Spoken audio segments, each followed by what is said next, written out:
අයිබෝන් මගේ ආදරණීය යාළුවනේ ආර්ට් විත් සුරා මම ඔයාලට අද ගේන්න හදන්නේ වෙනස්ම නිර්මාණයක්. කලාවට ආදරය කරන හැමෝම මම දන්නවා මාත් එක්ක ඉන්නවා කියලා. ඉතින් කලාවට ආදරය කරන වගේම පරිසරයට ආදරය කරන යාළුවෝ පිරිසකුත් මගේ ඉන්නවා කියලා මම දන්නවා.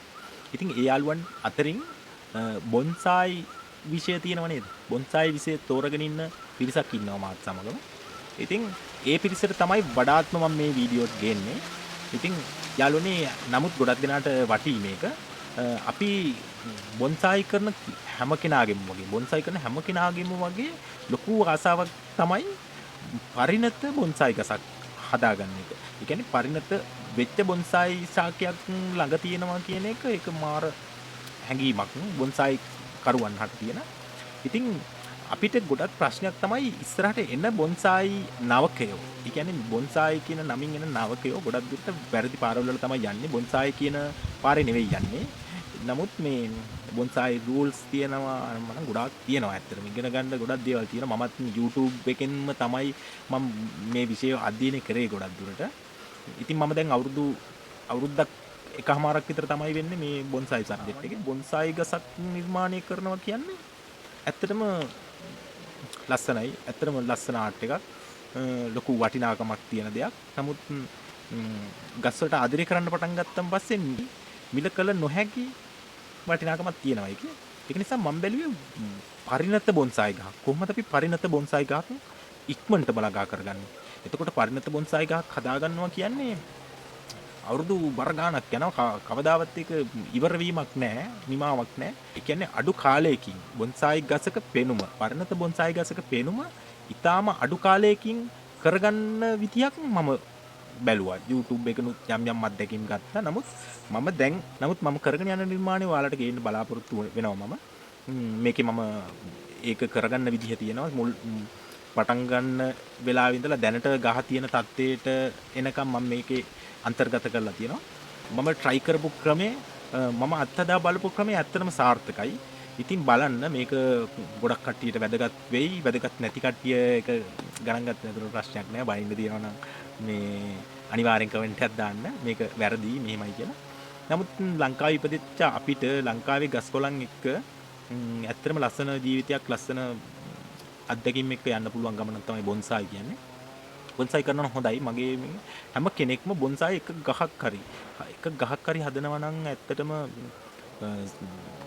හිත මේ කුණු පිරිච්ච හිත ඉරිසියා ක්‍රෝධය වෛරෙන් පිරලා ජීවත් වෙන මිනිස්සු බොන්සායි වගේ දෙයකට නැඹුරු වෙනවා නම් ඇත්තටම ගොඩක් හොඳ සමාජයක් හැදේ.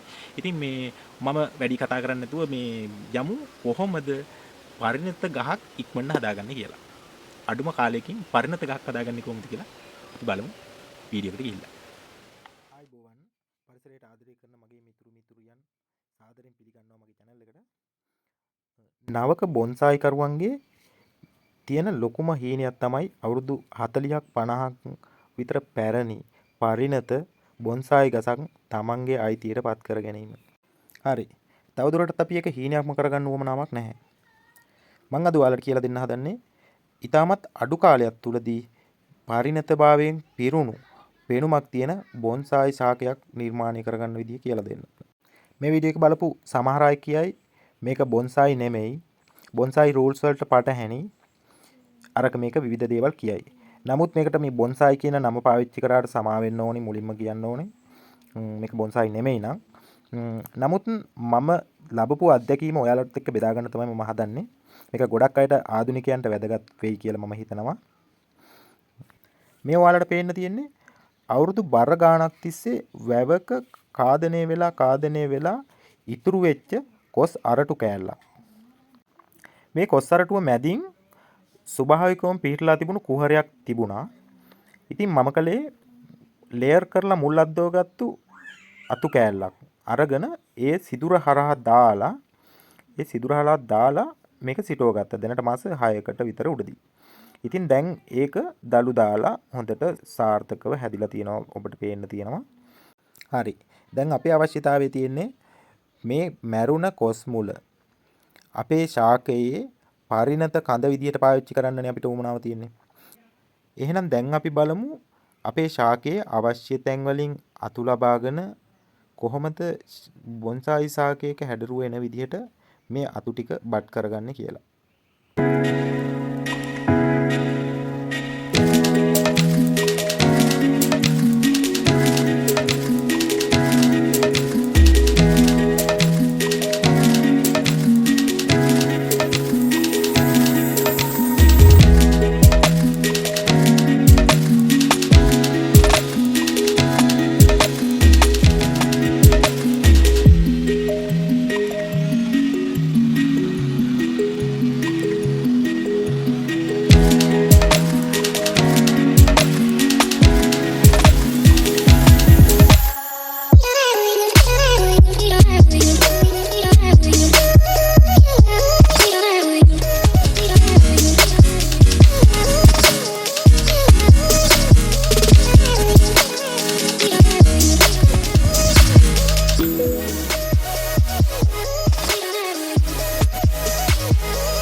විශේෂයෙන්ම කියන්න ඕනේ යාළුවනේ මේ සිදුරු අතරින් මේ අතු පොව්වනකොට අතු වල රිකිලි එන තැන් තියෙනව නේද?